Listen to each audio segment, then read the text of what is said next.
গাছের নিচে, সুবহানাল্লাহ কইবেন না? একজন লোক ছোটবেলা গল্প শুনেছি, বট গাছের নিচে শুয়ে শুয়ে আল্লাহরে গালি দিচ্ছে। আল্লাহর কেমন বিবেক, ইয়া বড় বট গাছ আর বট ফলগুলা এত ছোট ছোট, আর লাউ গাছ আর কুমড়া গাছের ইয়েটা কি খুব মোটা না চিকন? চিকন হয়ে এরকম বেড়ে ওঠে লাউ গাছ। লাউ গাছরে দিল আল্লাহ এত চিকন করে, ফল দিছে এত মোটা, আর এত বিশাল বড় বট গাছ, এটার ফল হইলো এত ছোট। তো আল্লাহর গালি দিতে দিতে কোন সময় যে ঘুমাই গেছে নিজেও জানে না, হঠাৎ করে নাকের মধ্যে ছটাং করে বট ফল পড়ছে একটা, লাভ দিয়ে উঠছে, নাক দিয়ে রক্ত বের হওয়া শুরু হয়েছে। রক্ত মুছতে মুছতে মনে মনে ভাবে, আসলেই তো আমি বড় একটা উল্লুক্কা পাঠা। আজকে এই বট গাছের মধ্যে যদি লাউয়ের মতো ফল দিত, কুমড়ার মতো ফল দিত, আমার নাকের উপরে ওই লাউ আর কুমড়া পড়লে আমি থাকতাম না, আমি বিদায় হয়ে যেতাম, অক্কা পেয়ে যেতাম, ঠিক কিনা? যেখানে যেটা যেভাবে যতটুকু দরকার তার নাম, চিৎকার করে তার নাম। আবার এই দেশের প্রাণীগুলোর চামড়া যদি মোটা হতো, উলের পশম থাকতো আর কম্বলের মতো সেটিং করা থাকতো, এই দেশের বাঘ ভাল্লুকগুলার কষ্ট হতো। তাই এই দেশের বাঘ ভাল্লুক আর ওটের চামড়া পাতলা করেছে কে? সুবহানাল্লাহ কইবেন না? যার যখন যেটা যতটুকু দরকার তাকে তখন সেটা ততটুকু চাওয়ার আগে যিনি দেয় তার নাম আল্লাহ। বললেন আমি হলাম রাব্বিল আলামিন, জগৎ সমূহের রব। আলাম মানে একটা জগৎ, আলামিন মানে অনেক জগৎ, মাল্টি ডাইমেনশনাল ইউনিভার্স। উদ্ভিদ জগতের রব তিনি, প্রাণী জগতের রব তিনি, সাগর জলের অতল গহ্বর জগতের রব তিনি, মহাকাশের জগতের রব তিনি, সৌর জগতের রব তিনি, অদৃশ্য জগতের রব তিনি। চিল্লায় বলেন ঠিক কিনা? এজন্য আল্লাহ বললেন আলহামদুলিল্লাহি রাব্বিল আলামিন, যত জগৎ আছে সব জগতের রব আল্লাহর জন্য প্রশংসা। রাজি আছেন? আল্লাহ তুমি দয়ার সাগর, রহমানুর রহিম, তোমার দয়াই পূর্ণ আমার সারা নিশিদিন। সুবহানাল্লাহ পড়েন। আল্লাহ বলেন রাহমাতি ওয়াসিআত কুল্লা শাই, সব জায়গায় আমার রহমত বিস্তৃত, এমন কোন জায়গা নাই যেই জায়গায় আমি আল্লাহর রহমত নাই। আল্লাহর রহমত ছাড়া পৃথিবীতে কিছু হয় নাকি? এই যে আজকে বসে আছি, ওয়াজ শুনতেছি, কার রহমতে? কার দয়ায়?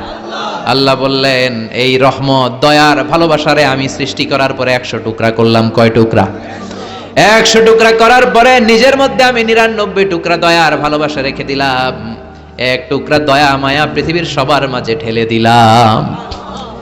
সাইয়েদনা আদম থেকে শুরু করে up to the day of judgement, কিয়ামত পর্যন্ত সবার মাঝে আল্লাহ রহমতের এক টুকরা দিছে, ছিটে ফোঁটা। হুজুর পাইছে একটু, আমি পাইছি একটু, উনি পাইছে, উনি সবাই মিলে আমরা এক ফোঁটা ভাগে যোগে পাইছি দয়ার ভালোবাসা। সবাই মিলে এক ভাগ ভালোবাসার, আর 99 ভাগ ভালোবাসা কার? ওনার ভালোবাসা বেশি না কম? এক ভাগ ভালোবাসা আমরা পেয়ে পৃথিবীতে ভালোবাসার গানের শেষ নাই, ভালোবাসার মুভির শেষ নাই, ভালোবাসার উপন্যাসের শেষ নাই। আবার আইয়ুব বাচ্চু বলছে সব ভালো তুই একা বাসিস নে, একটু ভালোবাসিতে দিস মোরে। আছে না নাই? কত ভালোবাসা, চিন্তা করছেন?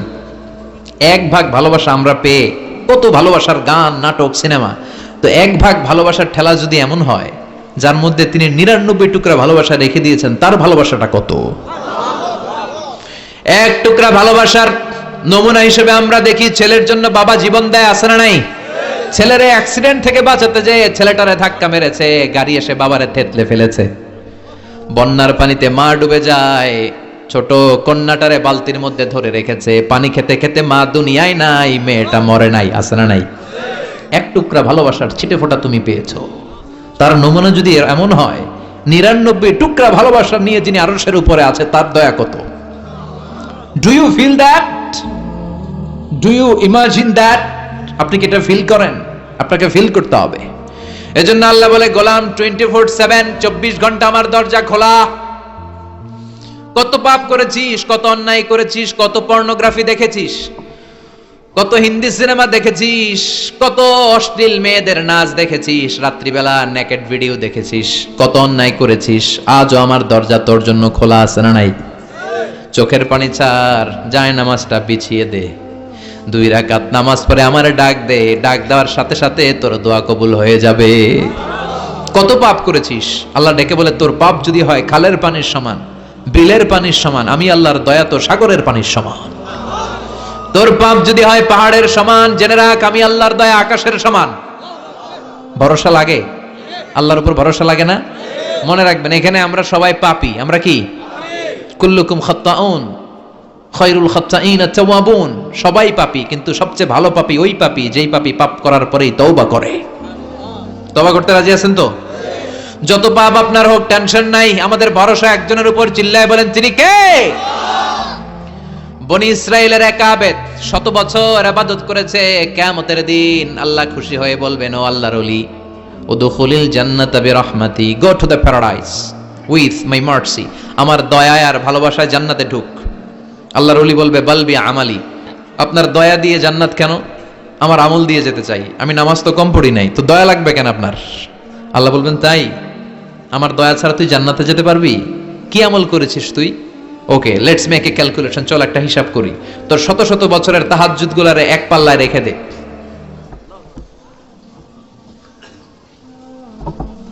Alright, got it.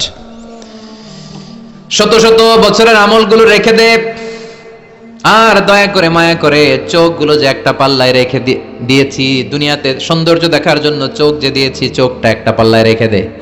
এক পাল্লায় 500 বছরের তাহাজ্জুদ, আরেক পাল্লায় কি? এই দুটি চোখ দিয়েছি বলে দেখো যে কত অপরূপ নয়নাভিরাম, খেতে খামারের জুড়ায় জ্বালা, বিধুর ধূপ তোমার দেয়া, চোখের শুকুর জানাবো তার ভাষা কই। যতই দেখি ততই যেন পলক ছাড়া চেরই। সুবহানাল্লাহ পড়েন। চোখের এক পাল্লায় চোখ রাখা হবে, আর এক পাল্লায় 500 বছরের তাহাজ্জুদ রাখা হবে। ওজন দেওয়ার পরে দেখা যাবে মুহূর্তের মধ্যে চোখের পাল্লা ভারী হয়ে গেছে। আল্লাহ বলেন, এবার হিসাব বলে তুই জাহান্নামে যাবি, go to the hell fire, জাহান্নামে যা। কয় আল্লাহ মাফ চাই, দোয়াও চাই। জাহান্নামে আমি পড়তে পারব না, মাফ করে দেন, আমি বুঝি নাই। আপনার দয়া রহমত ভালোবাসা ছাড়া কশিন কালে কারো জান্নাতে ঢোকা সম্ভব? এজন্য আল্লাহ বলেন, আমি রহমান, আমি রহিম। এরপর আল্লাহ বললেন, মালিক ইয়াউমিদ্দিন, আমি হলাম বিচার দিবসের মালিক। কোন দিবসের মালিক? যেই দিবসে কেউ কাউরে চিনবে না। পীর সাহেব মুরিদরে চিনবে না, মুরিদ পীর সাহেবরে চিনবে না, বাবা ছেলেরে চিনবে না, ছেলে বাবারে চিনবে না, নেতা কর্মীরে চিনবে না, কর্মী নেতারে চিনবে না, ভাই বোনরে চিনবে না। সূর্যটা মাথার কাছে চলে আসবে, সূর্যের তাপে মানুষের মাথার মগজগুলো গলে গলে নাকের ছিদ্র আর কানের ছিদ্র দিয়ে বেয়ে বেয়ে পড়বে। সবাই উলঙ্গ, নেকেড, সবার মুখে ইয়া নাফসি ইয়া নাফসি। সেই বিচার দিনের মালিক একজন, চিল্লায় বলেন, তিনি কে? এরপর আমরা পরিচয় দিলাম, ইয়াকা না'বুদ, আল্লাহ শুধুই আপনার ইবাদত করি, ওয়া ইয়াকা নাস্তাঈন, শুধু আপনার কাছে আমরা সাহায্য চাই। এবার দাবি দাওয়া, ইহদিনাস সিরাতাল মুস্তাকিম। ও আল্লাহ, show us the right path, show us the correct path. আমাদেরকে পথ দেখায় কে? এরপর আল্লাহরে বললাম, আল্লাহ সিরাতাল্লাযীনা আন'আমতা আলাইহিম, ওই শ্রেণীর পথ দেখান যে শ্রেণীর উপরে আপনি নিয়ামত বর্ষণ করেছেন। এই শ্রেণী হলো 4 শ্রেণী। চিল্লায় বলেন, কয় শ্রেণী? আওয়াজ করে বলেন, 1 নম্বরে নাবিগিন, সিদ্দিকিন, শুহাদা, সালিহিন। বলেন, নাবিয়িন, সিদ্দিকিন, শুহাদা, সালিহিন। নবীরা যাদের কাছে ওহী আসতো ওনারা মাসুম। সিদ্দিক হচ্ছে সত্যের ব্যাপারে আপসহীন, তাদের লিডার হচ্ছে আবু বকর সিদ্দিক। শুহাদা, আল্লাহর জমিন আল্লাহর দিনকে বাস্তবায়নের জন্য তাজা রক্ত ঢেলে যারা শহীদ হয়েছে, ঠিক কি না? আমাকে শহীদ করে সেই মিছিলে শামিল করে নিও, যে মিছিলের নেতা মীর হামজা, খোবায়েবে খাব্বাব আল্লাহর কাছে ছিল অতি প্রিয়, শামিল করে নিও। পড়েন আমিন। এই সাহাবী বললেন, আমি সারা রাত তাহাজ্জুদ পড়ব, ঘুমাবো না। এক সাহাবী বলল, আমি আর স্ত্রীদের কাছে যাব না। আরেক সাহাবী বলল, সারা বছর আমি রোজা রাখবো, আমি কোনোদিন রোজা ভাঙবো না। আল্লাহ রাসূল সাল্লাল্লাহু আলাইহি ওয়াসাল্লাম রেগে গেলেন, কারণ আল্লাহ রাসূল সাল্লাল্লাহু আলাইহি ওয়াসাল্লাম কি এগুলো শিখাইছেন আমাদেরকে? সারা রাত তাহাজ্জুদ এগুলো শিখাইছে? সারা বছর রোজা শিখাইছে? স্ত্রীদের থেকে আলাদা দূরে দূরে থাকা এগুলো শিখাইছে? রাসূল সাল্লাল্লাহু আলাইহি ওয়াসাল্লাম রেগে গেলেন। দেখেন, what a check and balance. ইসলাম কতটা ভারসাম্যপূর্ণ জীবন ব্যবস্থা। আল্লাহ রাসূল সাল্লাল্লাহু আলাইহি ওয়াসাল্লাম ডেকে বললেন, কার এত সাহস যে বলেছে সারা রাত তাহাজ্জুদ পড়বে? কই, আমি নবী তো সারা রাত তাহাজ্জুদ পড়ি না, আমি নবী তো তাহাজ্জুদ পড়ি আবার ঘুমাই। তো আমি ঘুমাইয়া আল্লাহর এত বড় প্রিয় বান্দা হতে পারি, তোমার সমস্যা কোথায়? আমি নবী হয়ে 11 জন স্ত্রীর সাথে মেলামেশা করতে পারি, তোমার মিশতে সমস্যা কোথায়? আমি নবী রোজা রাখি, আবার মাঝে মাঝে রোজা রাখি না, দিনের বেলা খাই, এভাবে মানতে তোমার সমস্যা কোথায়? ইন্নী লা আখশাকুম লিল্লাহি ওয়া আতকাকুম লাহু, আমি নবী সবার চাইতে বেশি আল্লাহরে চিনি। আমার নবীর চাইতে আল্লাহরে বেশি কেউ চিনে? আরে নবী তো আমাদেরকে আল্লাহকে চিনিয়ে দিয়েছে, চিল্লায় বলেন ঠিক কি না? আমার নবীর চাইতে কেউ বেশি বুজুর্গ হতে পারবে না, আমার রাসূলের চাইতে কেউ বেশি আল্লাহ আল্লাহ হতে পারবে। তার মানে রাসূল যতটুকু শিখিয়েছে অতটুকুই শ্রেষ্ঠ। এটা টপকিয়ে, এটার উপর দিয়ে অ্যাডভান্স হয়ে সামনে যাওয়া যাবে? বেশি বোঝা যাবে না। খবরদার, রাসূল যেটা শিখিয়েছেন অতটুকুর মধ্যে থাকতে হবে, তাহলে কল্যাণ আর বরকত দিবে কে? মাগরিবের ফরজ নামাজ কয় রাকাত? কয় রাকাত? ফরিদপুরের কেউ যদি বলে আমি অনেক বড় আল্লাহর ওলি, আমি 5 রাকাত পড়ব সব বেশির জন্য, হ্যাঁ কি কয়? হবে না। 5 রাকাত তো সেজদা কয়েকটা বেশি আছে, এটার মধ্যে রুকু কয়েকটা বেশি, কষ্টও বেশি, হবে? কথা কয় না হবে? রমাদানের 30 দিন রোজা রাখা ফরজ, আপনি যদি বলেন না রমজানে না রেখে এটা আমি শাবান, জুলকাদ, জুলহাজ 3 মাস টানা 90 দিন রেখে দিব, বেশি রাখবো আমি, হবে? হবে, কারণ বেশি বুঝছে। কারণ কি? আল্লাহ রাসূলের চাইতে বেশি বোঝা যাবে, আল্লাহ রাসূলের চাইতে বেশি বুজুর্গ সাজা যাবে। খবরদার, নেভার বি অ্যাডভান্সড ফ্রম আল্লাহ এন্ড হিজ রাসূল। আল্লাহ এবং আল্লাহ রাসূলের চাইতে আমরা অ্যাডভান্স হব না। আল্লাহ আল্লাহ রাসূল যা দিয়েছেন ওইটাই ফাইনাল। ওইটা কি ফাইনাল? আওয়াজ করে বলেন ওইটা কি? তাহলে সামাজিক সুখ সম্প্রীতির প্রধান মাধ্যম হচ্ছে আল্লাহ আল্লাহ রাসূল যা বলেছে এটাই আমরা মানবো, এর উপরে আমরা কোনো কথা বলতে চাই। এরপর আল্লাহ ঈমানদারদেরকে আবার ডাক দিলেন, বললেন ইয়া আইয়ুহাল্লাযীনা আমানু লা তারফাউ আসওয়াতাকুম ফাওকা সাওতিন নবী, ও বিশ্বাসীরা খবরদার, আমার নবীর কণ্ঠের চাইতে তোমাদের কণ্ঠ বড় করো না। ঘোষণাটা কার? কারণ সাহাবারা আল্লাহ রাসূল সাল্লাল্লাহু আলাইহি ওয়াসাল্লামের চারদিকে এরকম ঘিরে বসে থাকতো।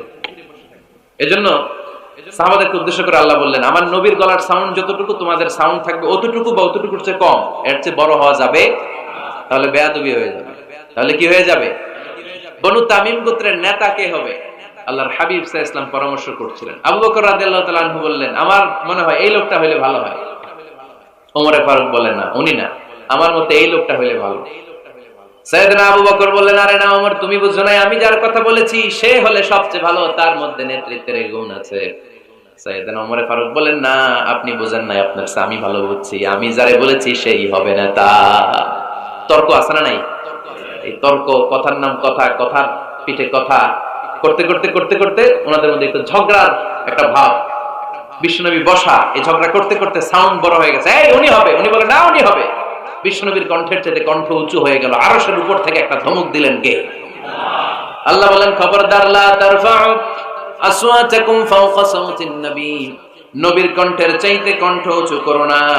ওয়ালা তাজহারু লাহু বিল কওলি কাজহারি বা'দিকুম লিবা'দ আন তাহবাতা আমালুকুম ওয়া আনতুম লা তাশউরুন, নবীর কণ্ঠের চাইতে তোমাদের কণ্ঠ যদি উঁচু হয়ে যায়, তোমাদের সব নেক আমলগুলো আমি আল্লাহ বাতিল করে দেব। ধমকটা ছোট না বড়? ছোট না বড়? মনোযোগ আছে আপনাদের?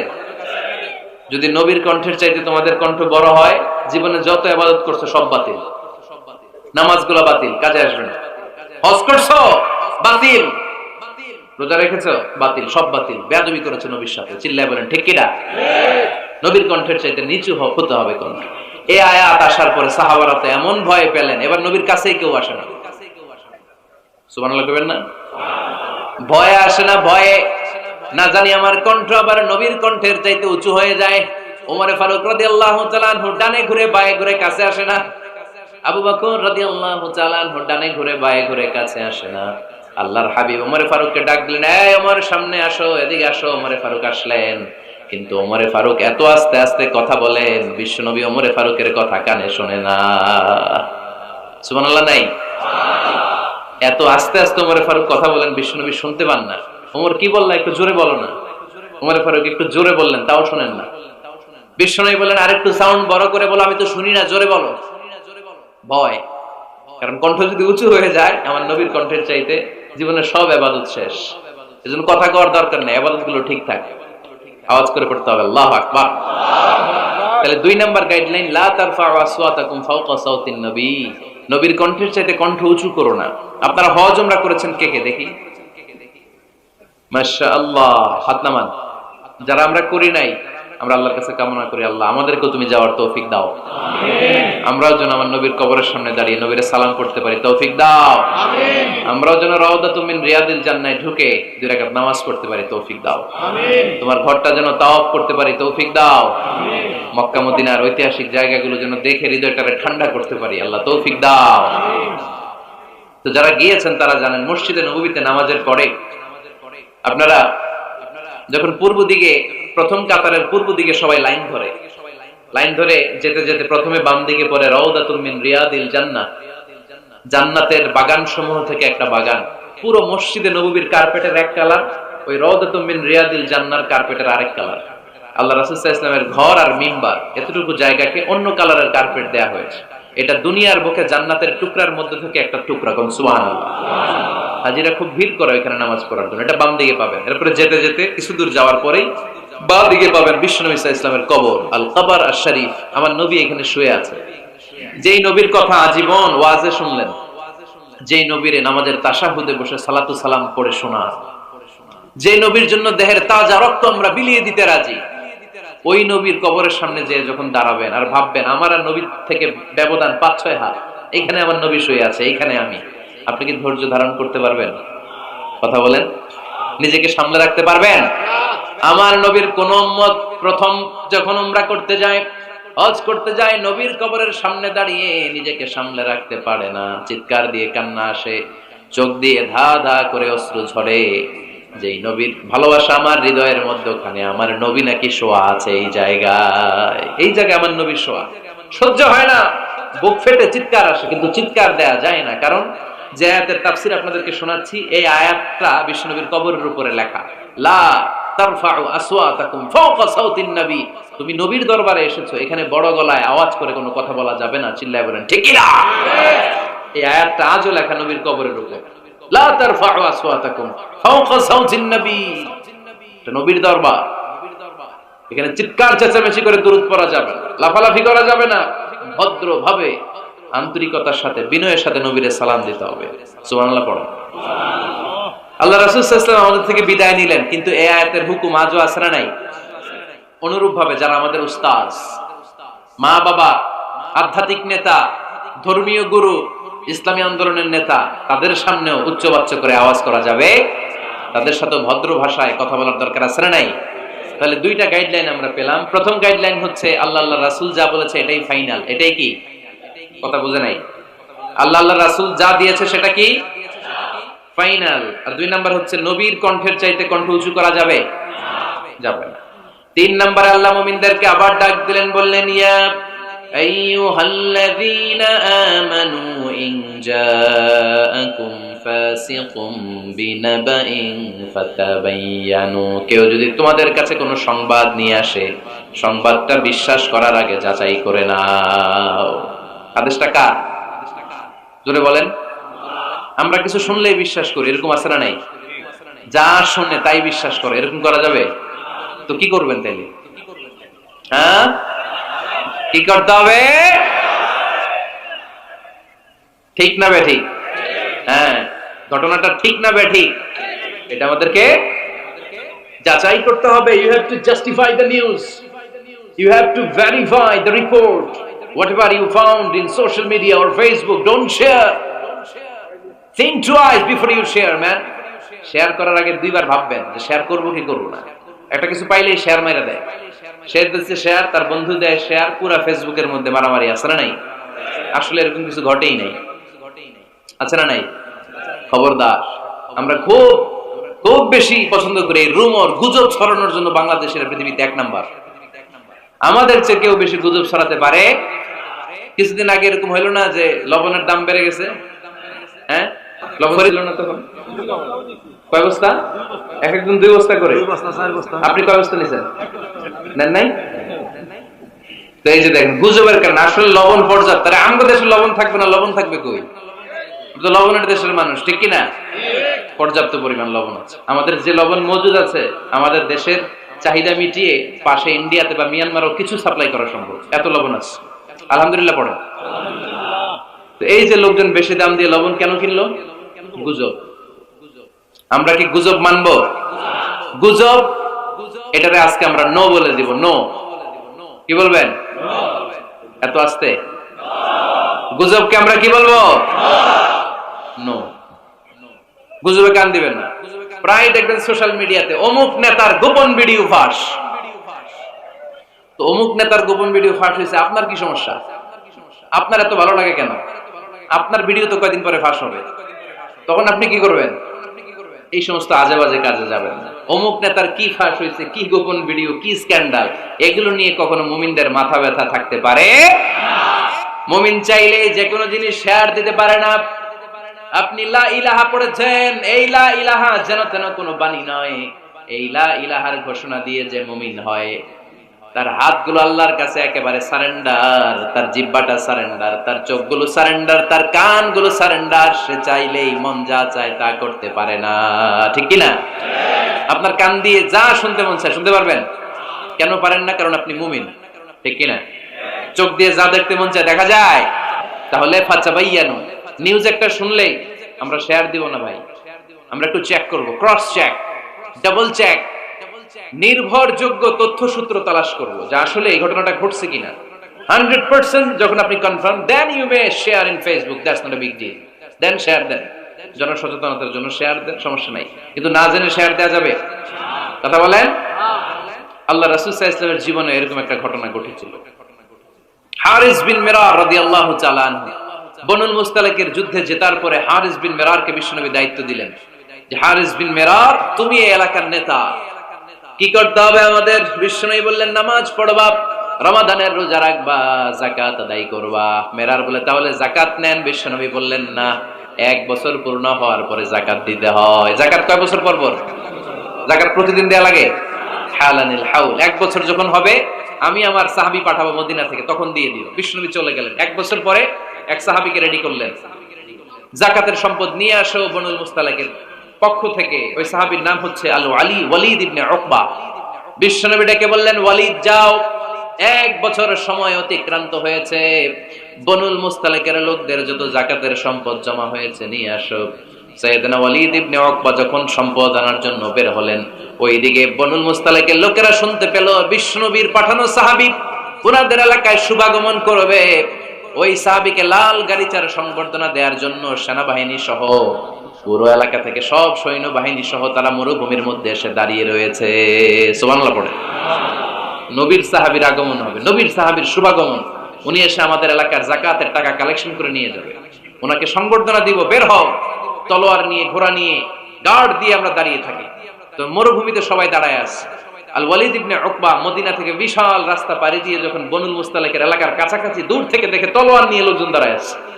কি নিয়ে দাঁড়ায় আছে? উনি ভাবছে আমারে মারার জন্য দাঁড়ায় আছে। উনি মনে মনে ভাবলেন, বিশ্বনবী পাঠালেন যাকাত নেয়ার জন্য, যাকাত পরে নিব, আগে জান সামলাই। কারণ এলাকার লোকেরা সব তলোয়ার নিয়ে সেনাবাহিনী সহ দাঁড়ানো। আসলে কথাটা কি ঠিক? মারার জন্য দাঁড়ায় আছে। কি জন্য? সম্মান দেওয়ার জন্য, ওয়েলকামিং রিসেপশন দেওয়ার জন্য। উনি ভাবলেন আমারে কচু কাটা করবো, এক কাজ করি, ওদিকে না যে অ্যাবাউট টার্ন, উল্টা করি। যেই চিন্তা ওই কাজ। সাহাবী আল ওয়ালিদ ইবনে উকবা উল্টা ঘুরে গেলেন, মন্দ ধারণা নিয়ে ফিরে যেয়ে বিশ্বনবীরে বললেন, নবী আপনি আমার মায়ের খাওয়ার জন্য পাঠাইছিলেন, যাকাত আনার জন্য পাঠিয়েছেন, কিন্তু তারা যাকাত তো দিবেই না, আমারে হত্যার জন্য তলোয়ার নিয়ে দাঁড়িয়েছিল গো নবী। কথা কি সত্য? উনি ভুল বুঝতে পারছেন, উনি ভুল বুঝেছেন। না বুঝে ভুল কথাই বিশ্বনবীর কাছে প্রচার করে দিলেন। আল্লাহর হাবিব সাল্লাল্লাহু আলাইহি ওয়াসাল্লাম সহজ সরল মনা নবী, সাহাবী তার মিথ্যা বলবেন না। বিশ্বনবী বিশ্বাস করলেন।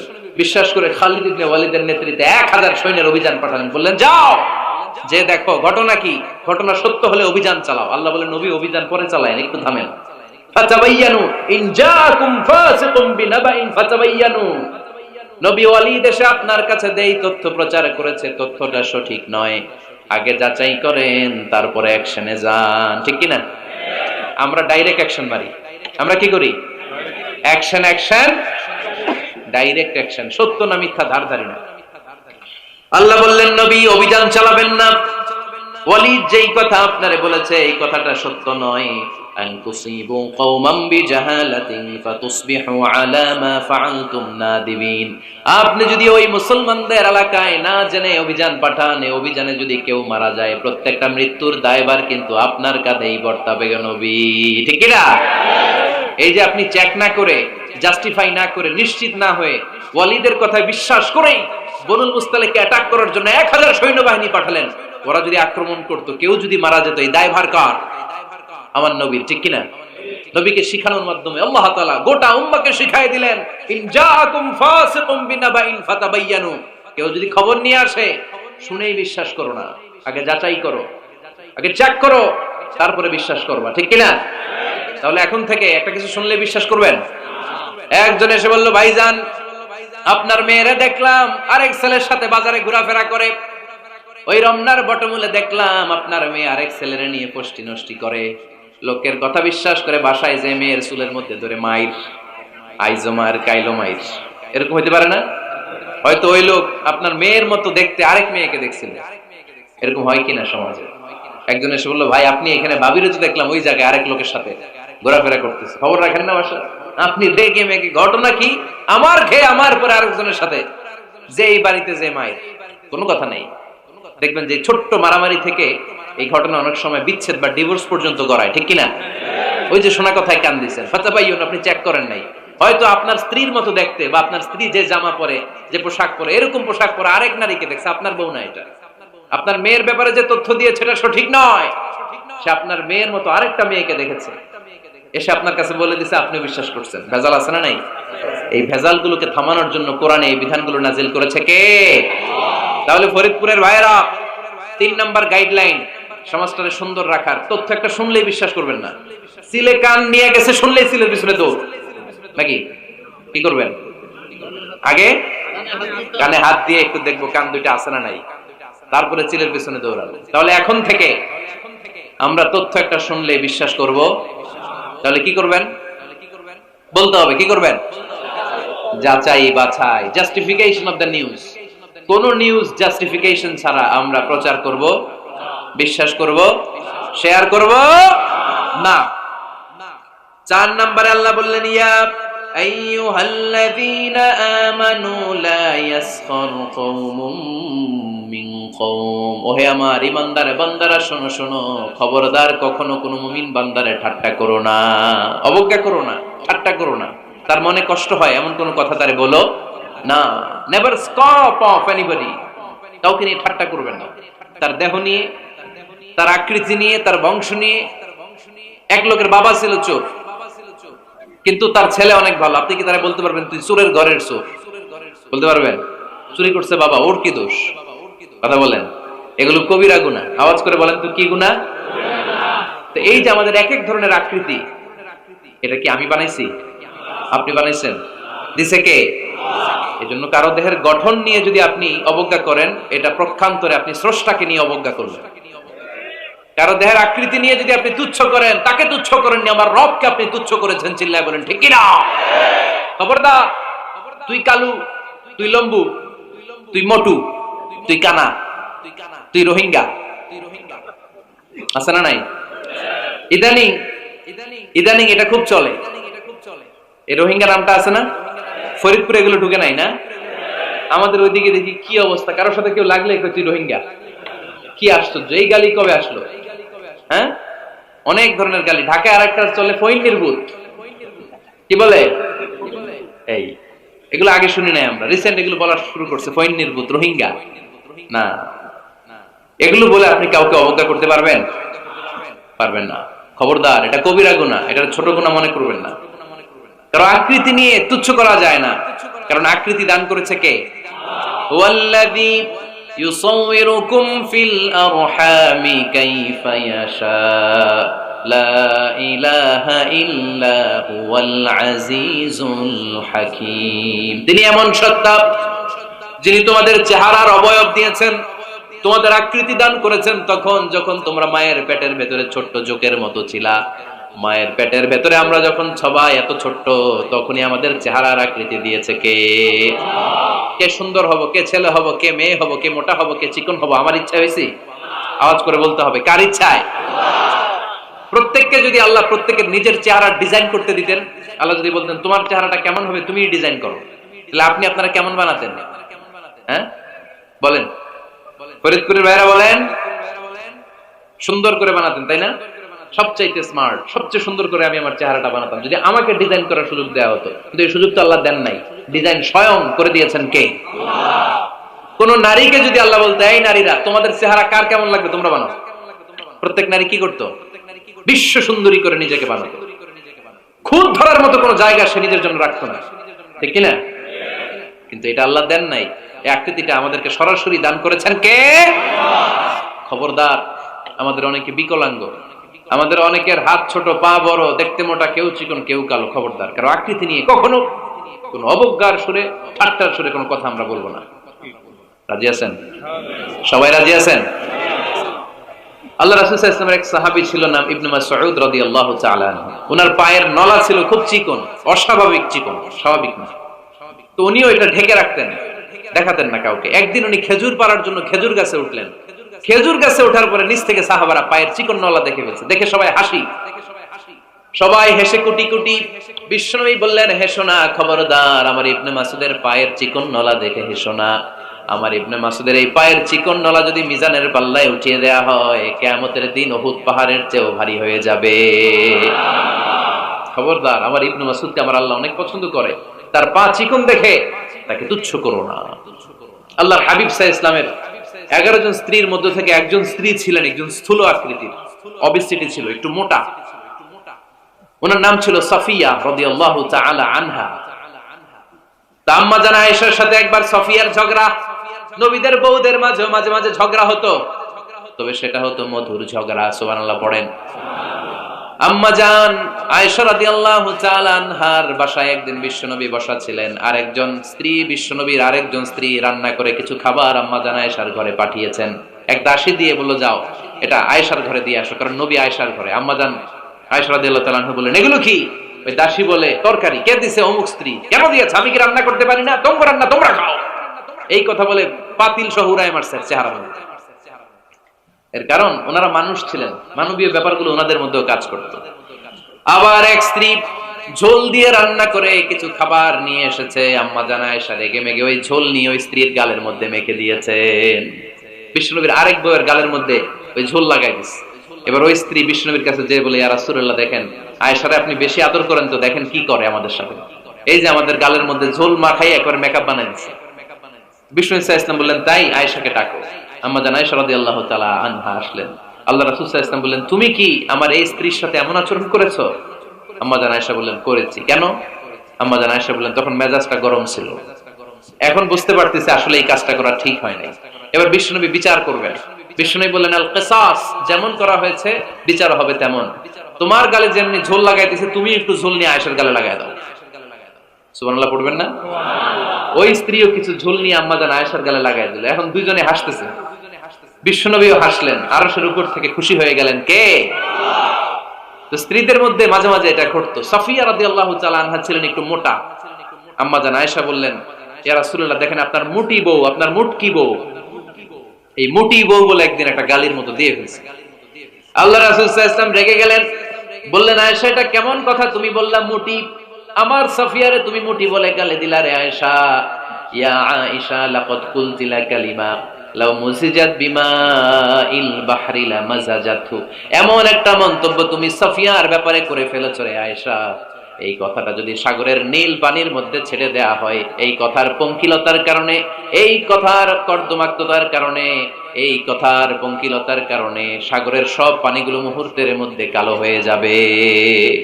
এই কথাটা সাগরে ফেলে দিলে সাগরের নীল পানি পুরোটা কালো হয়ে যাবে। আয়েশা, খবরদার, কাউকে তুচ্ছ করে, অবজ্ঞা করে কখনো কিছু বলা যাবে না। এই জিহ্বাটা এটা ভয়ঙ্কর একটা অঙ্গ। বেশিরভাগ পাপ এই জিহ্বা দিয়ে হয়। কি দিয়ে হয়? এজন্য সাহাবারা জিহ্বা ধরে মাঝে মাঝে জিহ্বার মধ্যে ব্যাট মারতেন আর বলতেন, জিহ্বা তোর জন্য আমি আটকে যাব কিয়ামতের দিন। আমলিক আলাইকা লিসানাক, নিজের জিহ্বার মালিক নিজে হন, আপনার জিহ্বার মালিক যেন শয়তান না হয়ে যায়। জিহ্বা আপনার, শয়তানের ভাষায় আপনি কথা বলেন কেন? খবরদার, প্রতিটা কমেন্ট, প্রতিটা কথা, প্রতিটা মন্তব্য এগুলোর ব্যাপারে কিয়ামতের দিন পাই টু পাই করে আপনার কাছে আল্লাহর সুপ্রিম কোর্টের কাঠগড়ায় দাঁড় করিয়ে আপনারা জিজ্ঞেস করবে কে? এজন্য বিশ্বনবী বলছেন মাইয়াজমানলি মা বাইনা লিহইয়াইহি ওয়া মা বাইনা রিজলাইহি আদমান লাহুল জান্নাহ। আমার কোন উম্মত যদি দুইটা অঙ্গের গ্যারান্টি আমারে দেয়, আমি আমার উম্মতকে জান্নাতের গ্যারান্টি দেব। দুইটা অঙ্গের একটা হলো জিহ্বা আর একটা লজ্জাস্থান। দুই চোয়ালের মাঝে যা থাকে লিজ্জা জিহ্বা, আর দুই পায়ের মাঝখানে যা থাকে লজ্জাস্থান। এই দুইটা অঙ্গের গ্যারান্টি যদি বিশ্বনবীকে আপনি দেন যে নবী জিহ্বা আর লজ্জাস্থান এই দুইটা অঙ্গের কোনো পাপ আমি করব না, নবী বলে আমি দুনিয়ায় তোমার জান্নাতের গ্যারান্টি দিলাম। এজন্য জিহ্বাটারে সামলান, যা মনে চায় বললেন না। খবর আছে না নাই? খবর আছে। মা ইয়ালফিযু মিন কাওলিন ইল্লা লাদাইহি রাকীবুন আতীদ। যা মুখ দিয়ে বের হয় লিখে রাখার জন্য দুইজন ফেরেশতা রেডি করে রেখেছে কে? চিল্লায় বলেন। আমরা বেঁচে থাকবো ততদিন থাকবে আমাদের কাঁধে, আমরা মরে যাবো এই ফেরেশতারা উড়াল দিবে, ঠিক কি না?